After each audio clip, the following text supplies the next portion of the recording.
Bom, deixa eu começar. Olha só, a gente viu durante a semana, né, na nossa última aula, eu passei uma atividade do livro para vocês, da página 332 e 341. Então, a gente vai aproveitar já para fazer a correção dessas duas páginas, tá bom? Quem aí não está com o livro perto, pega aí rapidão, para a gente poder fazer a correção. Oi, Joana, tô com saudade, hein, Joana? Quem não está com o livro aí pertinho, pega rapidinho, para a gente poder corrigir. Ih, professora, eu não vi na aula. Não tem importância, na aula passada. Pega o livro mesmo assim para poder anotar a resposta. Porque eu tô com saudade, Joana.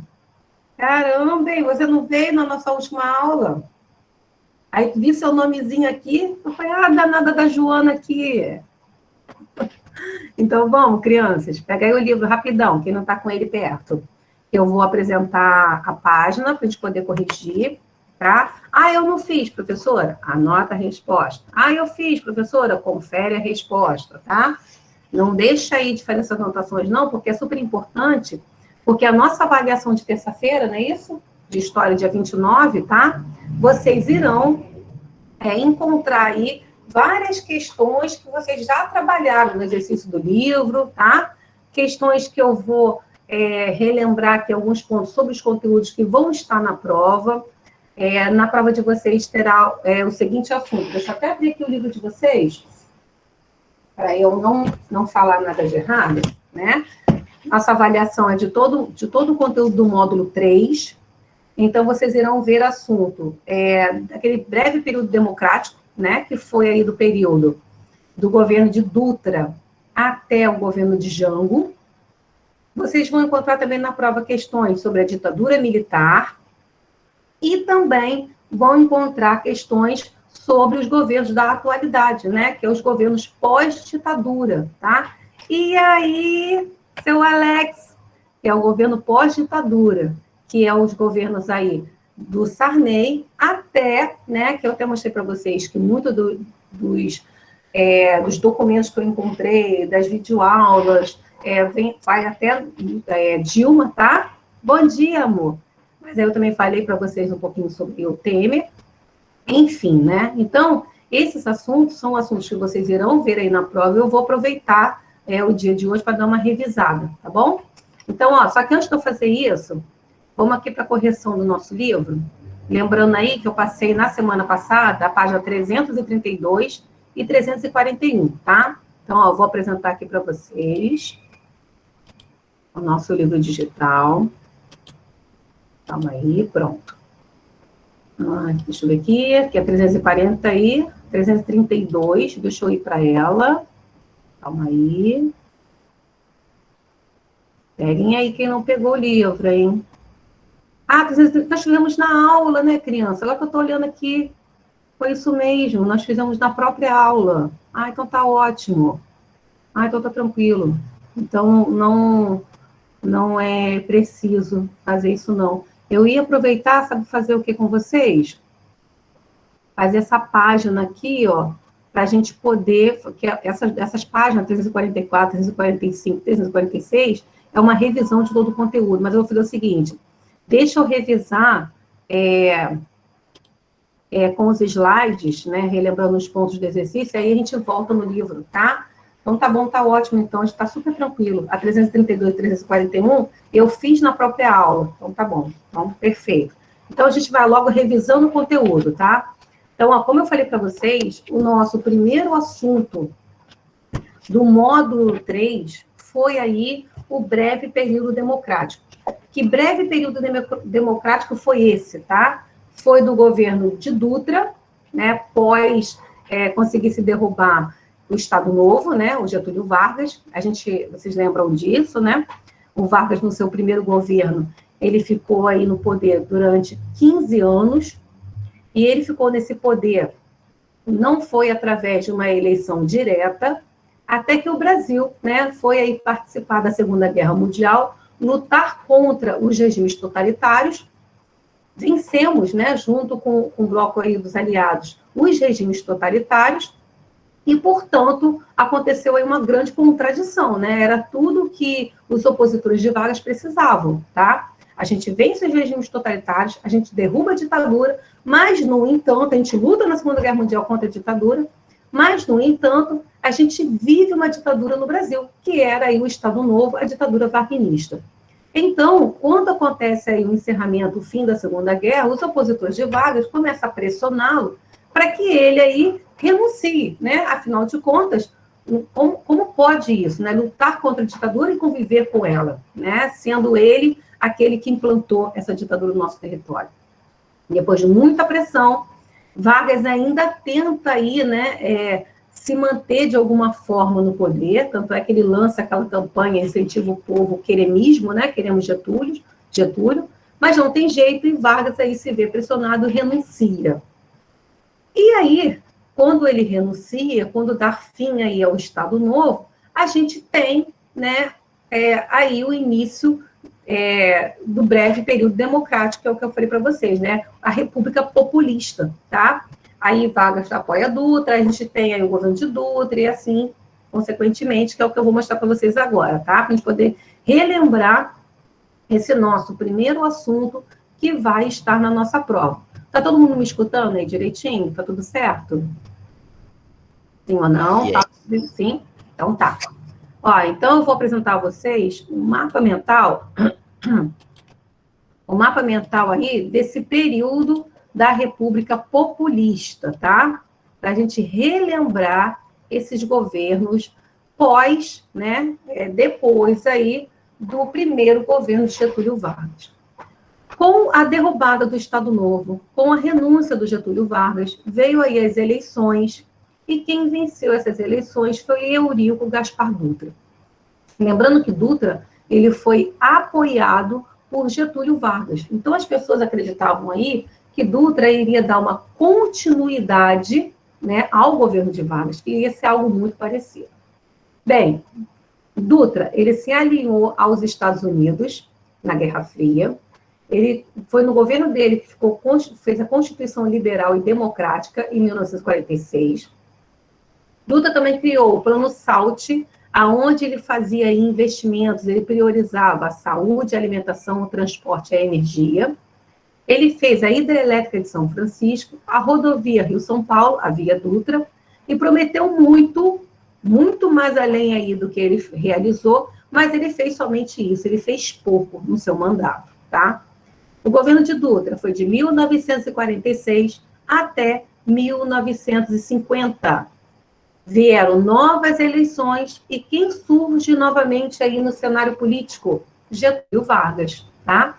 Getúlio Vargas, ele volta aí ao poder, né? Ele volta aí sentar na cadeira de presidente, só que agora através do voto popular, né? Ele volta agora através de uma eleição aonde ele é escolhido de fato pelo povo, né? E aí ele inicia seu governo em 1951.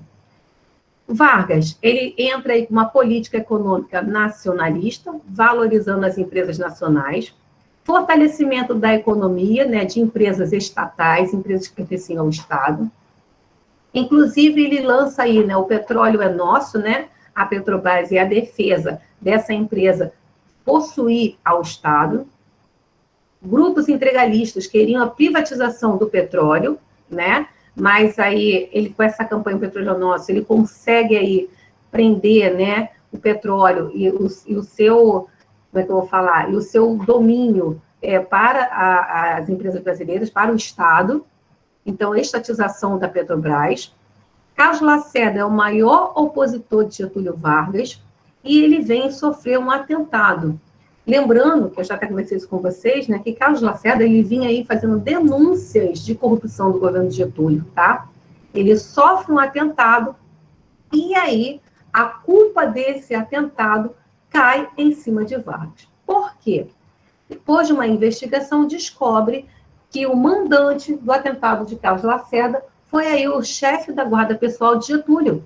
Então, ficou aquela questão, né? Como Getúlio não estava fazendo parte aí desse atentado? Como é que ele não sabia disso? E aí, toda a culpa, né? Toda, como é que eu vou falar? Suspeita, né? Que cai aí sobre Getúlio Vargas, tá? Getúlio já vinha aí sofrendo uma certa pressão dos seus opositores, essa pressão só aumentou, tá? Na tentativa de retirá-lo da presidência da República. Getúlio Vargas, um belo dia aí, né, quando está se ocupando o Palácio do Catete, para poder prender Getúlio, para poder aí pressioná-lo, né, a renunciar, Getúlio Vargas comete o suicídio. Quem o substitui até 54, até o final do mandato, é o Café Filho, que era o vice, cumpre o mandato aí com a morte de Getúlio Vargas. Vem as eleições, e aí nós vamos ter, né, em 1956, a tomada do poder do Juscelino Kubitschek. Tá? Juscelino Kubitschek fica no poder de 1956 até 1961. Tá? Juscelino Kubitschek, ele vem com uma campanha aí, exaltando o desenvolvimentismo do Brasil, né, nacional desenvolvimentismo. Ele tem o apoio dos setores privados, ele realiza empréstimos com o FMI, ele realiza também um plano de metas, aonde também ele quer priorizar aí, a industrialização e os meios de transporte, vamos dizer assim, né, ou melhor, o automobilístico, né, as empresas que fazem aí a construção, né, e também o desenvolvimento de carros. Ele dá prioridade à indústria de bens de consumo, que vem aí essas empresas de automóveis e também de eletrodomésticos. No governo Juscelino Kubitschek, a gente tem a construção de Brasília, que foi um ponto bem polêmico também no seu governo, né, porque muitos opositores de Juscelino Kubitschek começaram aí a falar que a intenção do governo era afastar a população do governo, né, como é que eu vou falar? Vou explicar melhor. Eles falavam aí que a intenção era colocar esse governo num local mais distante para dificultar as manifestações contrárias aí ao governo. Peraí, gente, que elas estão me pedindo para entrar. Deixa eu ver. Já aceitaram. Então, vamos lá, continuando aí. E, né, nós temos aí o êxito rural. O que vem a ser isso, né? A saída em massa de pessoas do campo indo para a cidade à procura de emprego, à procura de uma vida melhor, tá? Pós-Juscelino Kubitschek, a gente tem a campanha de Jânio Quadros, né? Jânio Quadros, um homem bem diferente, né? Bem caricato, né? Bem polêmico também, que foi o governo de Jânio Quadros. E o seu governo durou pouquíssimo tempo, né? Foram 7 meses aí do ano de 1961, tá? Jânio Quadros fez uma campanha eleitoral toda vinculada a varrer a corrupção do Brasil, né? Ele dizia e ele prometia que ia acabar com a corrupção, inclusive o seu símbolo de campanha era uma vassoura.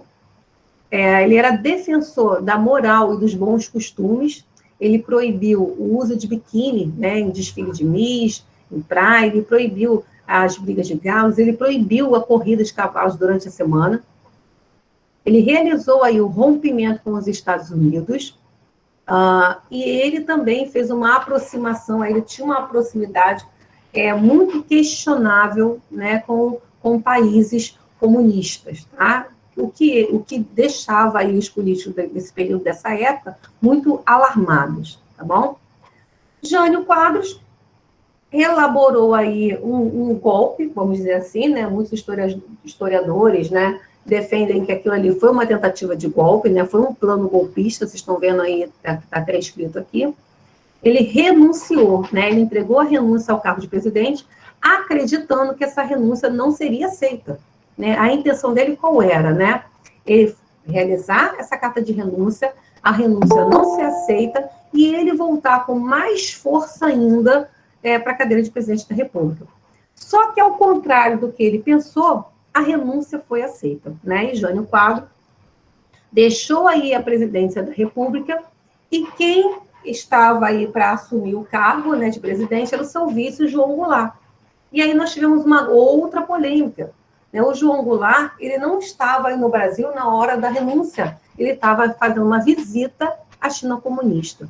Lembrando, né, que Jânio Quadros, que eu acabei esquecendo aqui de falar, mas expliquei bem para vocês sobre isso, ele também teve uma atitude, além da proibição do biquíni e da corrida de cavalo, ele também teve uma atitude bem polêmica no seu governo, né, que foi a condecoração do Che Guevara, um guerrilheiro, né, contra aí as forças políticas de Cuba, do Fulgêncio Batista. Bem, mas voltando aqui a João Goulart. Então, quando João Goulart, né, tem que assumir aí a presidência da República, ele está aí em visita à China comunista. E aí se cria um grande alarde entre os parlamentares, né? Começam aí a falar que isso se tratava de um golpe, né, de um plano dos dois, de Jânio com Jango, porque, afinal de contas, Jânio Quadros era visto aí como aquele que estava dando ênfase, né, a partidos comunistas, a atitudes, né, com essas atitudes muito polêmicas, e João Goulart, por sua vez, estava aí em visita a um país comunista. Então, começaram a temer essa questão, né? E aí, com a justificativa de defender o território brasileiro, foi implantada a República Parlamentarista. Né? O que vem a ser isso? O Brasil passa a ser governado pelo parlamento, né, por um ministro, até aí eles sentirem a confiança, né, ou não, no João Goulart. João Goulart aceita voltar da China, vir para o Brasil, né, com aí o status de presidente, mas não governar, tá?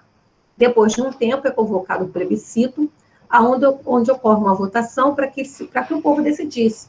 Ou a gente continuaria com o parlamentarismo, ou voltaríamos aí com o presidencialismo, e teve a vitória do presidencialismo, tá? Bem, João Goulart, ele criou o plano trienal, né, com a intenção de diminuir as importações, com a intenção de melhorar a economia do Brasil, tá? Entre outras coisas. E também ele criou um outro plano, que foi a reforma de base, onde ele tinha como intuito aí fazer a reforma da educação, a reforma fiscal, a reforma eleitoral, a reforma agrária, e essa reforma de base, inclusive apresentada por ele para a população, para a sociedade, ela também foi muito polêmica, né? Ela não agradou aos grandes empresários, ela não agradou outros setores também da sociedade, e aí João Goulart vinha já desde o seu início aí de tomada como presidente, sofrendo também uma pressão grande para renunciar, tá? Bem, João Goulart é pressionado a tal ponto, né? Tanto é que nós tivemos também aí a Marcha da Família com Deus pela Liberdade, que foi um movimento social da sociedade, vários setores da sociedade, contra medidas aí implantadas por João Goulart, medidas apresentadas por ele, e essa Marcha da Família com Deus pela Liberdade foi aí, né, também utilizada pelos militares como força contra João Goulart. João Goulart se vê sem saída e ele acaba aí fugindo, tá, deixando a presidência da República, e nós tivemos o golpe militar em 64, a tomada de poder dos militares na presidência da República. E em 64, portanto, é implantada a ditadura militar.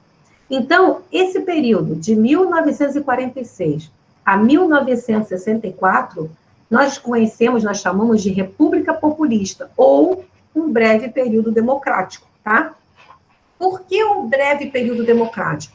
Porque antes de 46, nós vimos aí com uma república, né, a República da Espada, a República do Café com Leite, depois aí o golpe de Getúlio Vargas, né? Então, nós vimos aí de um período que não ocorreu votação popular para presidente da República, tá?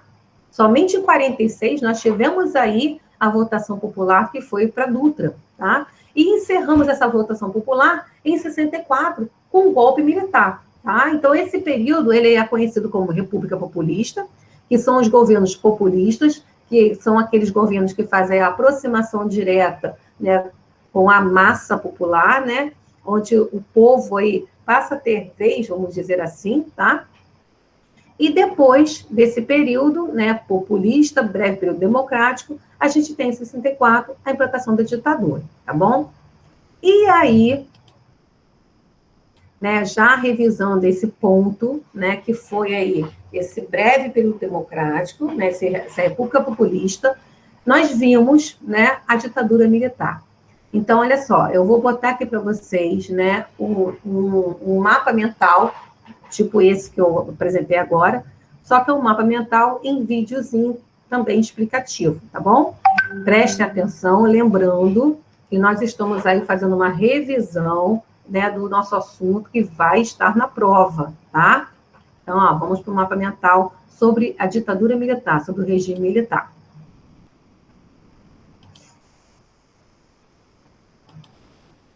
Todo mundo vendo aí? Fala para mim.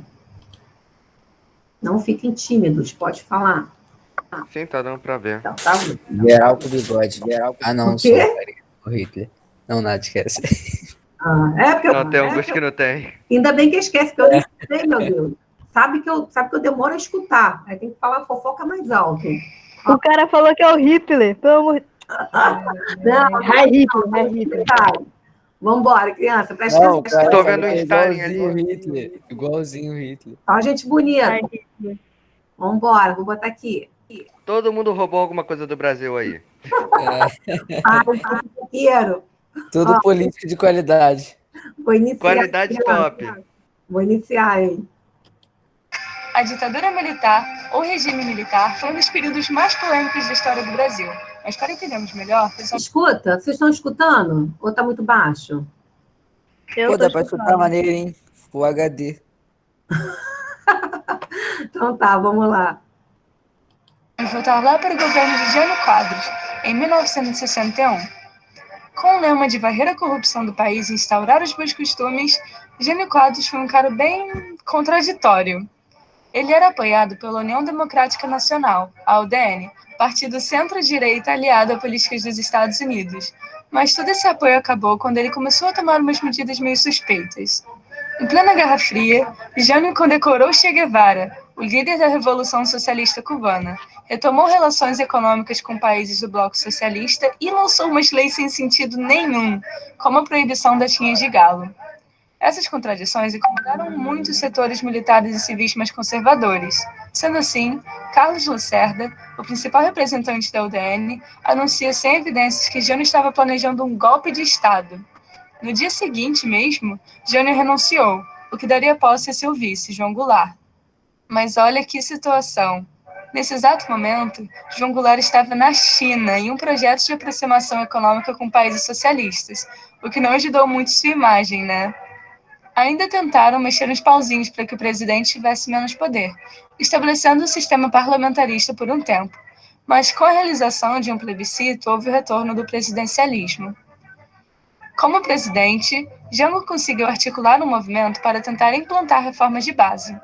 Essa iniciativa tinha como objetivo reduzir a desigualdade social no Brasil, tendo como principais propostas manter 90% do lucro estrangeiro no Brasil, o que era chamado de Lei das Remessas de Lucro, e a reforma agrária. A reforma agrária é a redistribuição das terras de forma mais igual aos trabalhadores rurais. Mas espera aí, você tá doido, irmão? Esqueceu que são os grandes proprietários de terra que comandam o país? Essas medidas geraram muita treta com os grandes fazendeiros, empresários e parcelas conservadoras, que chamavam Jango de comunista. Os Estados Unidos, ainda por cima, não ficou nem um pouco feliz com a maior intervenção do Estado brasileiro na economia, porque isso afetaria seus lucros e interesses políticos, além de condenar suas medidas sociais, que remetiam à doutrina socialista. É importante ressaltar que nesse período acontecia a Guerra Fria. Se você precisa de um empurrãozinho nesse assunto, tem um vídeo bem maneiro aqui. Mas enfim, os Estados Unidos temiam muito que outros países da América Latina seguissem o exemplo de Cuba e estabelecessem uma revolução socialista. Por isso criou a Aliança para o Progresso, estimulando a formação de regimes militares de direita na América do Sul, com o objetivo de impedir a formação de revoluções socialistas na região. Dessa forma, com apoio e financiamento dos Estados Unidos, de empresários, intelectuais e políticos conservadores, em março de 1964, Castelo Branco emitiu uma circular afirmando que as medidas de Jango eram uma ameaça à segurança nacional.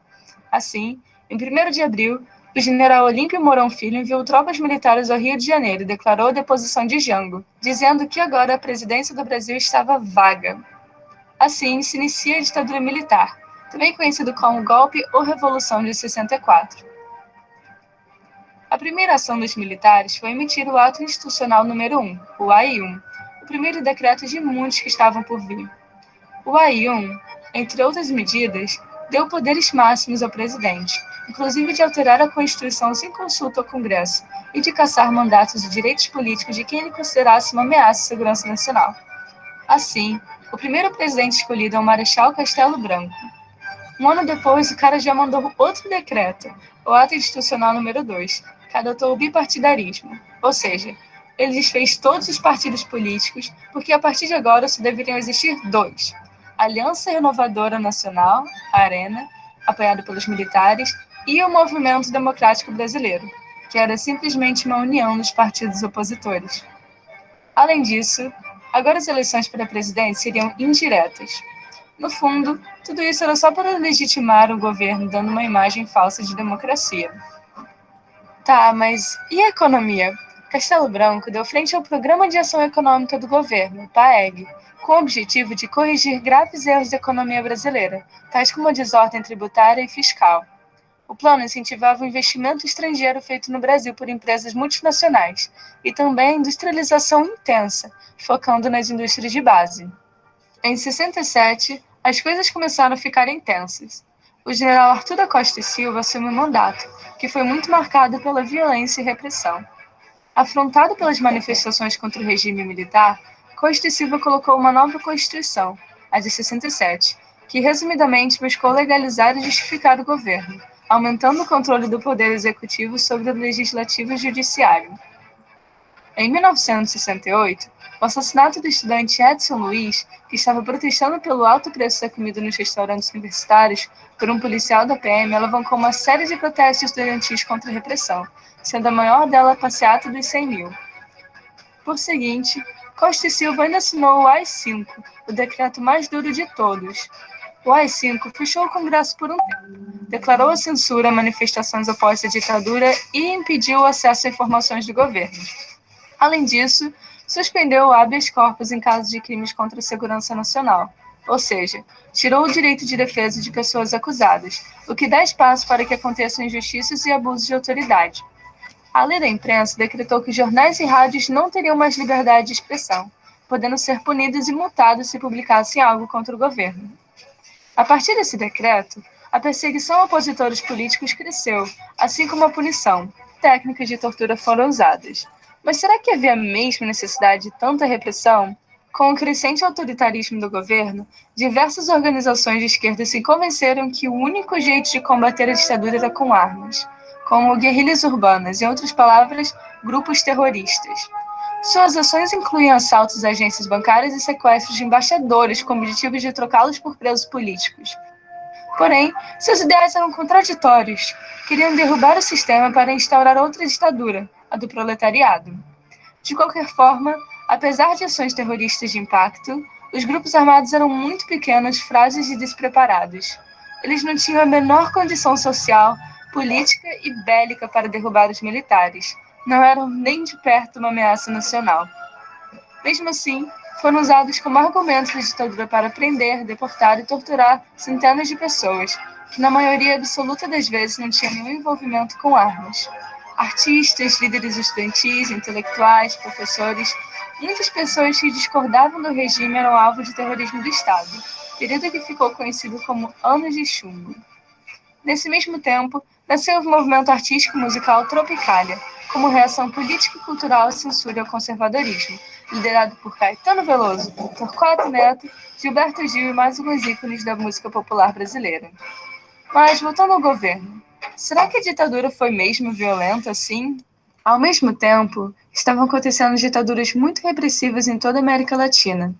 A Operação Condor era uma aliança entre os países do Cone Sul, tendo apoio até da CIA para perseguir e eliminar líderes de esquerda ou qualquer ameaça parecida.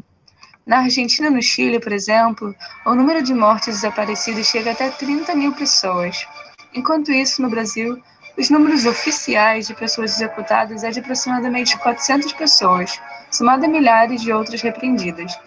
Porém, ainda é um número extremamente preocupante, e todas as formas de violência, de ambos os lados, devem ser repudiadas. Na descrição, eu deixei o link para que você leia o relatório da Comissão Nacional da Verdade, que reúne detalhes dos crimes cometidos entre 1964 a 1985. Agora, vamos para o governo do general Emílio Médici, em 1969. Além da censura e perseguição política, esse período ficou muito marcado pelo milagre econômico. Mas o que é isso? Então, lembra do Programa de Ação Econômica do Governo, o PAEG? Ele foi substituído pelo primeiro Plano Nacional de Desenvolvimento Econômico e deu certo. Com os investimentos de multinacionais gringas, a ampliação do mercado interno e mais uma série de medidas, a economia estava crescendo muito, as exportações triplicaram e os níveis de inflação abaixaram bastante. Parecia que tudo estava ótimo.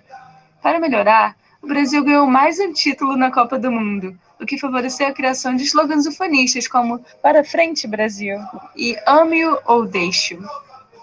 Com mais alguns empréstimos estrangeiros, o governo financiou a construção de indústrias de base, ou seja, as indústrias necessárias para o surgimento de todas as outras indústrias. Assim, o regime militar foi responsável por construir boa parte da infraestrutura que temos hoje em dia, principalmente das empresas estatais.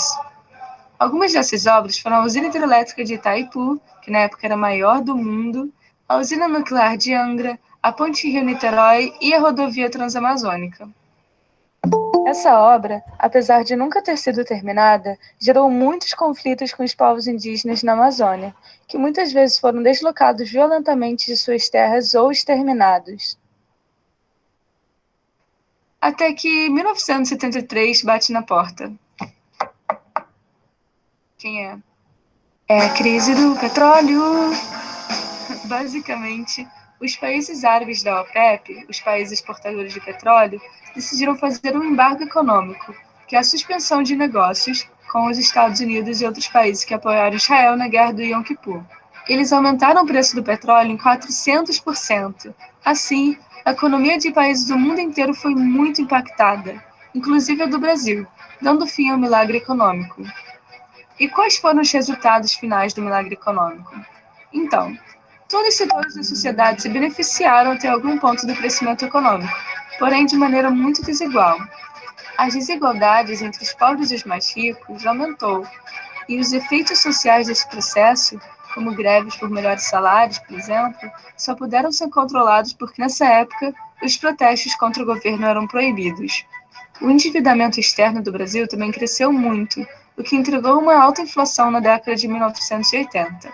O glorioso mandato de Médici acabou mal em 1974, e daí veio o presidente general Ernesto Geisel. Geisel pensava diferente. Ele achava que a ditadura era só um período de transição para assegurar o liberalismo no país. Assim, ele iniciou de uma forma lenta e gradual a transição de ditadura para a democracia. Ele iniciou relaxando um pouco a AI-5, permitindo a propaganda política e tal, mas não muito além disso. Tanto que foi no seu governo que aconteceu o assassinato do jornalista Vladimir Herzog. Para contornar a crise do petróleo, Geisel investiu no setor energético, impulsionando a Petrobras e o mercado interno. No final de seu mandato, ele finalmente aboliu o AI-5, que marcou um avanço na abertura do regime. Assim, passou o governo para João Figueiredo em 1979, que continuou a abertura.